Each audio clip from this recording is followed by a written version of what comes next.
Donald Trump के भारत पर लगाए गए टैरिफ और उनकी विवादित टिप्पणी भारत एक मृत अर्थव्यवस्था है ने एक बार फिर वैश्विक राजनीति और घरेलू अर्थव्यवस्था के बीच के तनावपूर्ण रिश्ते को उधार कर रख दिया है। लेकिन इस बार मामला सिर्फ अमेरिका और भारत के बीच व्यापारिक द्वंद्व का नहीं है, बल्कि इससे ज्यादा एक विचारधारा और राजनीतिक जवाबदेही की टकराहट का है। राष्ट्रपति ट्रंप के इस बयान ने जहां भारतीय अर्थव्यवस्था की स्थिति को वैश्विक मंच पर कटघरे में खड़ा कर दिया, वहीं विपक्ष के नेता राहुल गांधी ने इसे एक सत्य उद्घाटन की तरह प्रस्तुत किया है।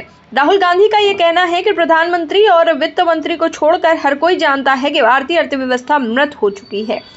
दरअसल एक तीखा राजनीतिक प्रहार है जो सिर्फ आर्थिक आंकड़ों पर नहीं बल्कि सत्ता की नीयत और नीतियों पर भी सवाल उठाता है। राहुल गांधी ने जिस स्पष्टता से अडानी मोदी साझेदारी, नोटबंदी, त्रुटिपूर्ण जीएसटी, असफल असेंबल इन इंडिया और एमएसएमई के खात्मे को जिम्मेदार ठहराया है, वो उनके आर्थिक दृष्टिकोण की एक ठोस रूपरेखा भी प्रस्तुत करता है। उनके वक्तव्य में दर्द भी है और आक्रोश भी। यह आक्रोश केवल राजनीतिक नहीं बल्कि उस युवा भारत की ओर से है जिसे रोजगार का सपना दिखाकर बेरोजगारी के अंधेरे में छोड़ दिया गया।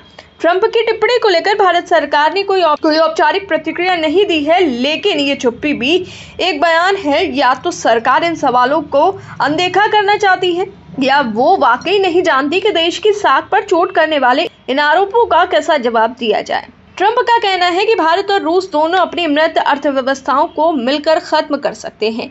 एक अशिष्ट और राजनयिक मर्यादा से परे टिप्पणी अवश्य है, लेकिन वो वैश्विक पूंजीवादी नजरिए का नंगा सच भी है, जहां साझेदारी नहीं शर्तें चलती हैं और जहां दोस्ती नहीं डॉलर तय करते हैं कि कौन जिंदा है और कौन मृत है। राहुल गांधी ने इस मौके पर जिस राजनीतिक विवेक का परिचय दिया है वो केवल आलोचना नहीं है, ये चेतावनी है, एक वैकल्पिक सोच की पेशकश है जो देश की आर्थिक नीतियों को अब भी बचाया जा सकता है, बशर्ते सत्ता में बैठे लोग मानने को तैयार हों कि अर्थव्यवस्था केवल आंकड़े नहीं, लोगों की आजीविकाएं हैं।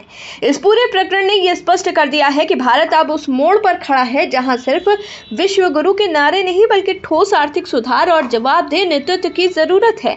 नहीं तो आने वाले दिनों में मृत अर्थव्यवस्था महज एक बयान नहीं बल्कि एक क्रूर सच्चाई बन जाएगी, जिसे ट्रंप जैसे नेता दुनिया के सामने बार बार दोहराते रहेंगे और विपक्षों से देश के भीतर गुंजाता रहेगा।